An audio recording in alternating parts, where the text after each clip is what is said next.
although like there were other types of digital currencies, but Bitcoin was like totally different. The idea of having this digital currencies, as I mentioned, could be found in the early research papers of 70s, but this group of people actually mainstreamed it. And entrepreneurs like Peter Thiel and Elon Musk with PayPal was actually thinking of inventing a new digital currency, and that was the whole idea behind PayPal. The whole idea was to have a digital currency which could just move seamless across the internet by just mapping it to your email addresses. But back then, due to obviously lack of scalable or lack of available of right technologies and also the right mindset, because of course the internet was in early stages during those periods, right? It was actually hard to disrupt or to actually create or issue the own currency. But however, these guys came up with an amazing idea called PayPal, which was like a bridge on the internet among the banks, the senders and the receivers. And the whole idea was to move money from point A to point B directly and seamlessly and in real time, right? So similarly, right, what Bitcoin is like, it's like a freedom of money on the internet. We could all think about the internet revolution, right? So typically internet was actually invented under the name called ARPANET during 1970s and 1980s, and it was actually used by this defense people for internal communications and protocols. And these set of people who were working on internet back then or working on ARPANET back then actually realized that this could be the freedom of information. Internet could be the place where one could actually get access to world knowledge of data, right? I mean, the entire knowledge of the world could be actually shared across the internet. It was like literally the freedom of information. Similarly, Bitcoin is actually the freedom of money. And hence, it was actually the first to implement cryptographic techniques in form of digital cash. So it tried to maintain cryptography techniques such as anonymity, privacy, encryption, hashing to bring more transparency and also to make sure that the technology is actually really very scalable and secured, and we are actually able to do transactions without any central bodies or central systems. And this is why Bitcoin was absolutely revolutionary. And with this Bitcoin, we also led to the invention of technology called blockchain. So this blockchain, this cryptography, which is like a lock and key mechanisms, and then data mining, and all this concept has been actually in existence since long. But with Bitcoin and Satoshi Nakamoto's white paper, we are actually bringing this to life with one of the most amazing success stories, which is Bitcoin. So if we understand, right, Bitcoin is pretty much based on simple basic fundamentals and principles of bookkeeping, which has been in existence for like thousands of years. It is also based on consensus, which is actually define how would this entire money work and how this is governed, right? Consensus is a set of rules and regulations of how this entire Bitcoin network should work. So since this network is absolutely self-governed, right? So they also needs to have a self-governed set of rules and regulations, which is going to make sure that this works seamlessly and flawlessly and in a standardized way. So this is important because of scalability for the solution, and also to make sure that there is a very highly focused approach towards it. It is actually getting to a stage where this is actually called a freedom of money. And most importantly, this also led to a combination of amazing technology, which I actually mentioned about as blockchain, right? So think of blockchain as a peer-to-peer network. So how is it related to Bitcoin, right? So Bitcoin, as you all know, is also represented as BTC, is actually a digital currency network, which operates on a peer-to-peer model, meaning every participant across an ecosystem is actually kind of connected to the network and supporting it, just like BitTorrent, where you have seeders and leechers, right? People who are actually connected to the network and providing the data and the nearest point to get access or to get transferred to this data. So this is also purely maintained by a community on the internet or called blockchain code developers, who is actually contributing to this open source network or an open source protocol. And thus it is not controlled by any other single entity. And the people who are contributing to this network, right, are two sets of people.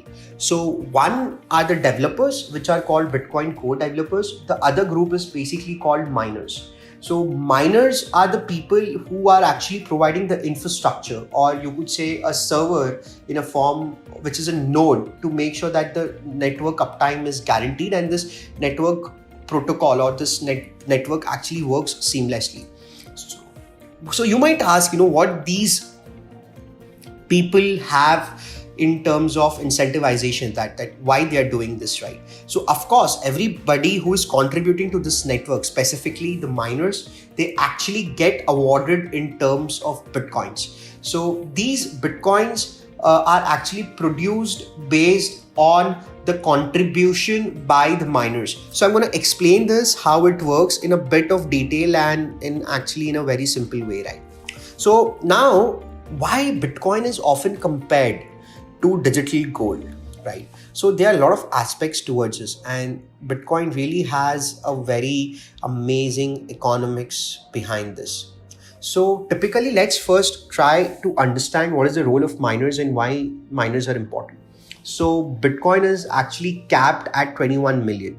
Meaning is that Bitcoin is scarce, which because it is capped to 21 million, and there is not enough Bitcoin for everyone on the planet. Thus, this is one of the fundamental properties of why gold is valuable. Gold is valuable because everybody knows that the gold is limited on this planet. And also, gold has been used as a common form of value exchange around the world. So people before fiat system of money like US dollars or pounds came into existence, gold has been the standard for value exchange all across the globe for thousands and thousands of years. Because the gold was available almost everywhere, it was easy to carry, it was scarce, which was making it valuable. So this makes Bitcoin also valuable because it's capped at 21 million. But unlike gold, where nobody knows how much amount of gold exists today in this world, so based on that, belief, people are buying gold, and most importantly, the prices of gold and the controlling of supply of gold is actually with the bankers, and these bankers and bodies which would determine to make sure or to maintain the stability of this gold, right? But unlike gold, Bitcoin is totally different. Everybody's know that, and it's capped to 21 million within its code itself. So even if I try to put more resources and more servers into the network in order to get more Bitcoins, it is actually impossible. Unlike gold, where I could just invest more in human resources, my machineries and equipments, and more capital, I could actually get more gold. So this is one of the key factors which makes Bitcoin valuable. And also there's an interesting thing which is actually called halving, right? So halving effect is typically an effect where the reward for miners to mine the Bitcoins actually get halved. So first thing, what makes Bitcoin valuable is that every person who is contributing to the network, whether the miners or the developers, are actually rewarded in terms of Bitcoin. So this is actually like having a Fed in your home or a server at your home, which is actually keeping and storing the entire records or the ledgers of this Bitcoin transaction. And for maintaining that, since the network believes you are investing in the infrastructure, in the servers, you are actually awarded with Bitcoins.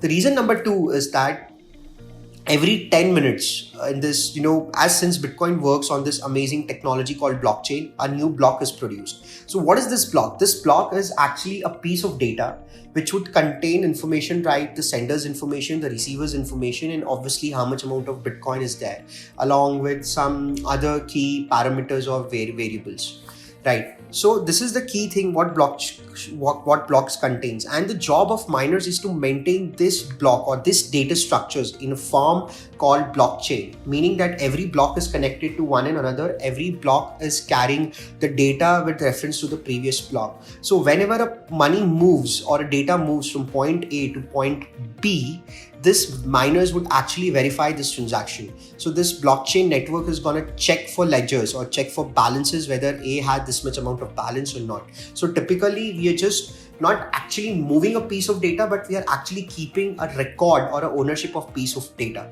And this is what Bitcoin is. And third and most amazing thing about Bitcoin is that Bitcoin is actually very easy to use and it's very cheap. For example, if I have to move $1 million on a traditional network like PayPal or fiat systems of money or any other apps like maybe Western Union or something like that, it's very time consuming. So a typical transfer would take from a day to maybe 7 days, 10 days to 14 or 15 days, right?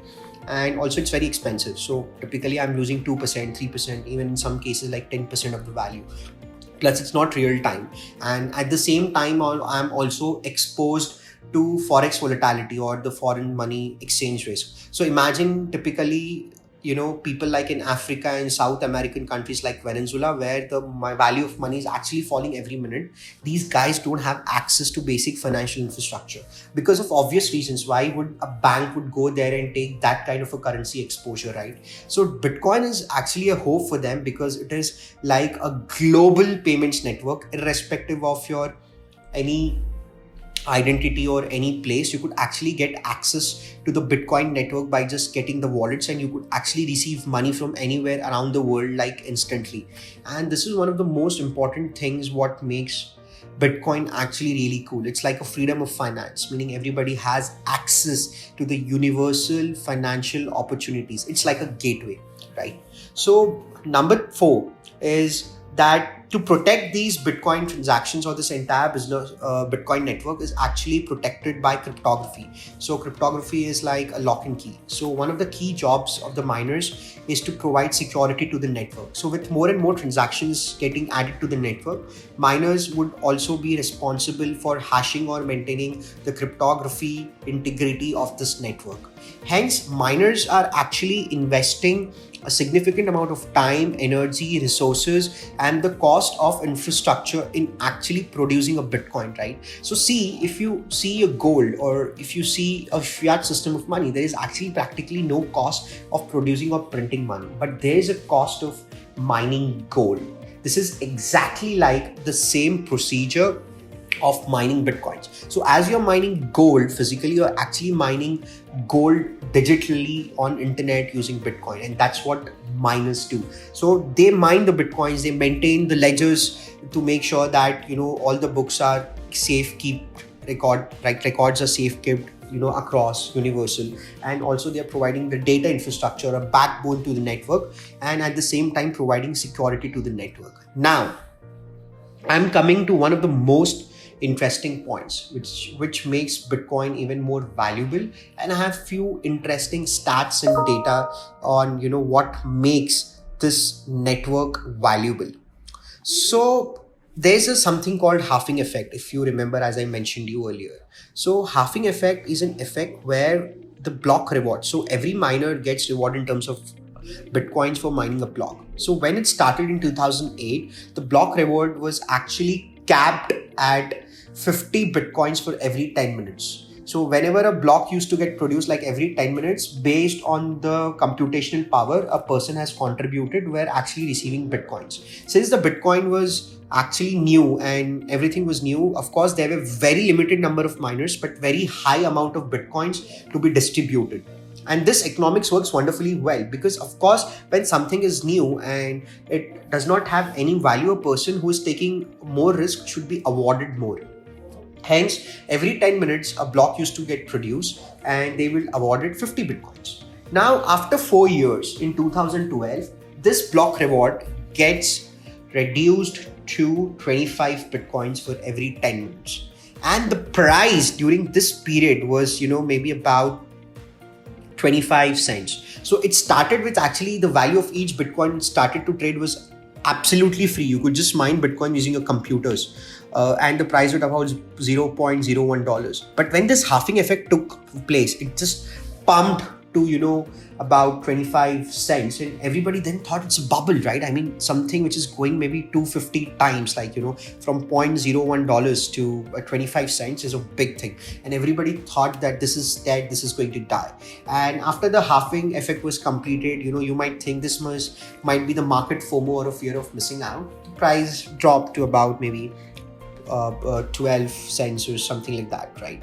And when another halving took place in 2016, right, the block rewards got reduced from 25 bitcoins to 12 bitcoins, and the price of each bitcoin was around $600. So from this 25 cents, it actually moved to $600. And because people started to realize this is scarce, and also most importantly, the cost of producing a bitcoin also increased very drastically, because more and more miners were coming into the network, seeing the price of a bitcoin is moving up, which means that there were more miners or more contribution to this network or more resources to this network for the limited amount of distribution or reward distribution. No matter what, how much miners add computers or infrastructure to the network, they actually cannot mine all bitcoins at once, because it is protected by computer codes, and this is protected by a consensus, which is a rules and regulations. And how this works is purely in a cryptographic way, which is a lock and key.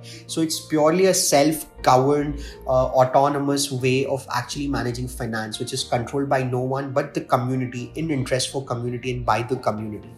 And hence a lot of people actually started to mine it.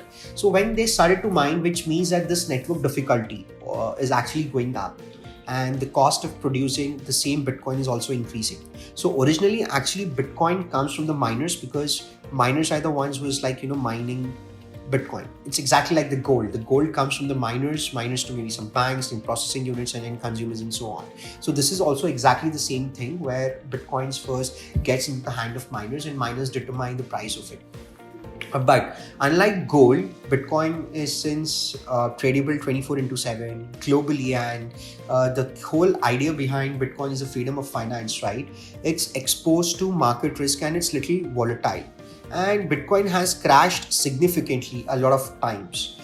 But every single time, whenever a Bitcoin has crashed, it has emerged stronger and stronger, because people started to realize the potential of digital gold. So from data, where one was just thinking of moving a data in the piece of money, it has actually emerged to a scenario where this could be compared with digital gold. It's scarce. It's easy to move. That this now there's like a lot of exchanges around the world. This is like a gateway or a global gateway from on the internet, from an asset or a gateway to global fiat currencies. Hence, Bitcoin is tradable in US dollars, in pounds, in euros, in any currency. So you could just get access to any liquidity around the world 24/7, just with a click of button at a reduced cost. And this makes Bitcoin also having a very high utility like money, not only gold. So for example, you actually cannot bit and piece gold. So if you have $100 worth of gold, you actually cannot give me a $1 worth of gold. But Bitcoin is divisible up to 8 decimal places, which is called satoshis. And beyond that, it's making sure that every person would have access to a global financial economy or one global world. This is like a currency which is actually uniting the whole world. Now, imagine this is like a hope to the people who are living in South American countries, who are living in Africa, where the currency or where the value of their currency is actually falling drastically. So where they are into situations like hyperinflations, like Zimbabwe, Venezuela, right? And because of a lot of restrictions and governments is corrupt, and they are not able to take right financial measures, and due to a lot of problems like that, it is actually affecting their lives very significantly. Imagine a family member who just wants to go outside for pursuing his education. He actually cannot, because the value of their money is depreciating drastically, meaning the dollar earned today could be a dollar maybe 50 cents for tomorrow. And at that pace, it has actually become really difficult for these countries or people of these countries, which are potentially in billions, to come out of these problems. And Bitcoin is like a gateway to them. And also it is an appreciating asset. So far, you can just go to snapabus.com and select crypto analytics. You could see all the history of the Bitcoin, how it started from $0.01 to a price of $10,000 today. And it has been stable for a while. Every single time, whenever a person thought Bitcoin is dead, it just emerged stronger and stronger. And hence, of course, it is very volatile, and I'm not recommending you to invest into any of these cryptocurrencies. But from my perspective, I believe that they are the basket or a gateway to a global financial system or a global gold in one form or the other. And if you're interested to know more about this amazing Bitcoin and how it works in about blockchain, you could sign up with Indian Blockchain Institute, and you could also sign up for a lot of free webinars. You could, if you're an enterprise and you want to schedule a free blockchain workshop and know how blockchain could impact your business, you can also schedule a free workshop with us. And you could, if you're a student or if you're at college and academia where you are looking forward to host a lot of blockchain boot camps and blockchain workshops, please feel free, happy to reach out to me, and we'll be glad to help. And I'll be looking forward to all your amazing comments below. And if you have any doubts, please reach out to us and provide all your suggestions and everything. Thank you so much and have a good day.